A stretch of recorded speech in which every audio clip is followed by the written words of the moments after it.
Halo teman-teman, Assalamualaikum. Di video kali ini kita bakal ngomongin mengenai pelaksanaan ujian UMPTKIN di tahun 2022 ini yang sebentar lagi kita akan memulai proses pelaksanaannya atau ujiannya. Sebelumnya kita melakukan yang namanya simulasi atau persiapan terlebih dahulu ya, gambaran secara utuh bagaimana pelaksanaan UMPTKIN-nya. Nanti kurang lebih seperti itu. Nah, di sini aku bakal sedikit sharing kepada teman-teman gimana sih dari awal sampai kita kelar tuh gimana prosesnya gitu. Oke, sebelum kita ke bagian pelaksanaannya, di sini aku mau ngomongin mengenai pra pelaksanaannya terlebih dahulu.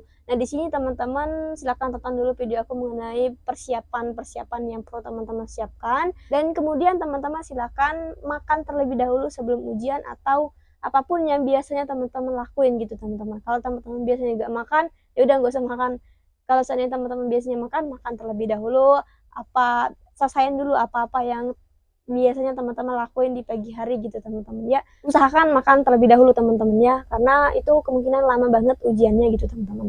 Oke, kembali lagi ke pelaksanaannya teman-teman. Nah, untuk pelaksanaan daripada UMPTKIN tahun 2022-nya, ini dimulai daripada teman-teman membuka aplikasi SSE-nya. Untuk aplikasi SSE, silakan teman-teman untuk mendownloadnya di link atau di websitenya UMPTKIN. Silakan teman-teman download aplikasinya. Itu sudah tersedia link untuk yang HP dan juga untuk laptop atau notebook teman-teman. Bisa teman-teman download di link tersebut. Dan setelah teman-teman itu masuk ke aplikasinya, kemudian teman-teman login deh. Login terlebih dahulu, memasukkan nomor kartu pesertanya dan memasukkan tanggal lahirnya juga untuk dapat masuk dan melakukan ujiannya gitu. Kemudian setelah teman-teman masuk, teman-teman di situ ada yang namanya kamera ya teman-teman. Di bagian sisi atas kiri itu ya teman-teman ada bagian kamera, dan disitulah tersedia untuk kita memoto diri kita, muka kita dengan kartu UMPTKIN-nya seperti ini. Misal ini kartunya, nah kita foto tuh kayak gini. Nah, seperti itu. Kemudian ketika teman-teman mengklik simpan, lalu muncullah sisi pelaksanaan UMPTKIN-nya, dan di situ teman-teman sudah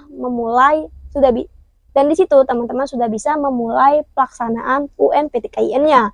Nah, sebelum teman-teman memulai UMPTKIN-nya, teman-teman wajib banget untuk membaca tata tertib terlebih dahulu yang tersedia di kartu peserta UMPTKIN-nya. Di situ teman-teman bisa lihat, teman-teman harus login 10 menit sebelumnya, teman-teman harus menyiapkan ini, menyiapkan itu, berpakaian rapi gitu teman-teman. Silakan dibaca sendiri di kartu tanda peserta UMPTKIN-nya. Di situ sudah tertera lumayan rinci ya teman-teman mengenai tata tertib dan pelaksanaan UMPTKIN tahun 2022.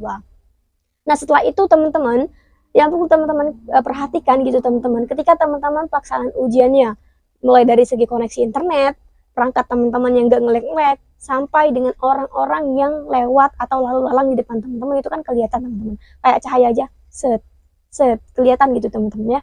Nah, apalagi dengan suara-suara tetangga, suara anak kecil, dan suara-suara lainnya, teman-teman harus perhatikan, harus cari ruangan yang benar-benar itu kosong atau ruangan yang sekiranya itu nggak ada gangguan dari orang-orang lain. Nah, selain itu, di situ teman-teman juga perhatikan bagian sistem pengawasannya. Walaupun kita secara online melakukan pelaksanaan ujiannya, tetapi pengawasnya itu melihat secara detail bagaimana teman-teman itu mengerjakannya.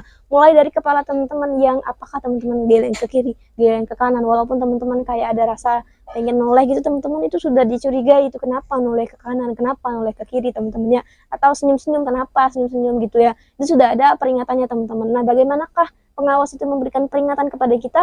Di situ aku lihat-lihat ya teman-teman, berdasarkan pengalaman teman-teman sebelumnya juga, bahwasanya di situ ada di bagian paling bawah itu ada yang namanya tanda warna merah gitu teman-teman, sebagai peringatan pertama gitu, bahwasanya kita telah melanggar tata tertib dari pelaksanaan ujiannya.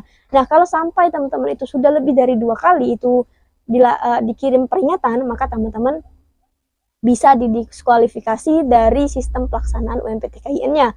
Maka dari itu teman-teman, walaupun teman-teman ngerasa nggak ngelakuin apa-apa, jadi bebas ke kiri ke kanan, tapi panitianya itu atau pengawasnya itu kayak curiga gitu teman-teman, apa yang dilakuin anak kan kita nggak tahu gitu ya. Jadi teman-teman ambil aman aja, fokus stay di depan mukanya, jangan sampai ke kiri dan ke kanan. Kemudian ngomongin tentang soalnya ya teman-teman, soalnya itu ada berapa ya, ada 90 kalau nggak salah.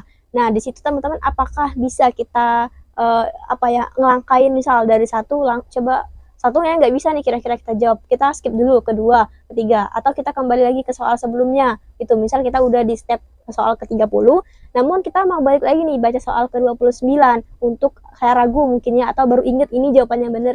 Jadi apakah bisa kita menggantinya? Jawabannya adalah bisa teman-teman. Silakan klik aja bagian nomornya, kemudian pilih lagi yang bagian pilihan gandanya A, B, C atau D atau E gitu teman-teman. Aku kurang tahu juga pilihan itu ada A, B, C atau sampai E ya teman-teman. Kalau nggak salah aku pernah denger gitu sampai C, kalau nggak salah ya teman-teman. Tapi aku nggak tahu. Kalau yang tahu silahkan di komen aja di kolom komentar. Nah kemudian setelah itu teman-teman melaksanakan ujiannya sampai selesai. Ketika sudah, teman-teman akan logout gitu teman-teman. Dan aku mau ngomongin juga mengenai sistem waktu ya teman-teman. Di sana itu nggak ada kayak yang pernah UTBK pasti tahu kayak ada tulisan time-nya gitu, timernya gitu teman-teman. Misal satu subtes itu 22 menit. Nah, di situ nggak ada teman-teman kalau untuk UMPTKIN. Jadi kitanya sendiri yang kira-kirain waktu kita pengerjaan itu berapa. Misal ada 90 soal, waktu dikasih itu misal 3 jam. Nah, berapa teman-teman untuk nyelesain tuh biar maksimal, biar waktunya itu efisien dan soalnya itu udah kejawab semua gitu teman-teman. Itu teman-teman, jangan sampai teman-teman stuck di satu soal aja, dan jangan sampai juga teman-teman melupakan bahwa ada durasinya di saat pengerjaan UMPTKIN-nya gitu teman-teman. Oke. Kemudian ketika teman-teman sudah selesai ke pertanyaan-pertanyaannya, soalnya sudah jawab semua, silakan teman-teman logout untuk aplikasi UMPTKIN-nya. Dan ketika teman-teman misal atau ada kendala kayak job dia hilang sendiri, itu karena waktunya udah habis teman-teman. Jadi itu apakah tersimpan? Jawabannya adalah tersimpan. Jadi itu tersimpan otomatis ya teman-teman untuk aplikasinya gitu teman-teman. Kurang lebih begitu deh gambaran untuk pelaksanaan UMPTKIN di tahun 2022. Kurang lebih sama ketika teman-teman saat melakukan simulasi ujiannya. Nah, jangan sampai lupa untuk melakukan simulasi. Simulasi itu menurut aku sangat penting banget teman-teman, biar kita nggak kaku lagi saat pelaksanaan UMPTKIN-nya. Dan kurang lebih ya gambarannya seperti itu, dan juga tampilan teman-teman nggak asing lagi kalau seandainya teman-teman mengikuti simulasi UMPTKIN-nya. Jadi jangan sampai lupa untuk melakukan simulasi UMPTKIN-nya. Kalau nggak salah tanggal 7 sampai tanggal 14 ya teman-teman untuk simulasinya gitu teman-teman. Aku juga agak sedikit lupa untuk tanggal tersebut. Jadi pokoknya kira-kira gambaran dari pelaksanaan UMPTKIN seperti itu teman-teman, berdasarkan dari pengalaman teman-teman yang sebelumnya gitu teman-teman. Oke, aku kira teman-teman sudah cukup paham mengenai gambarannya. Silahkan untuk like, comment, dan subscribe. Dan jangan lupa juga untuk sharing kepada teman-teman lainnya. Bye-bye, jangan lupa berbaik.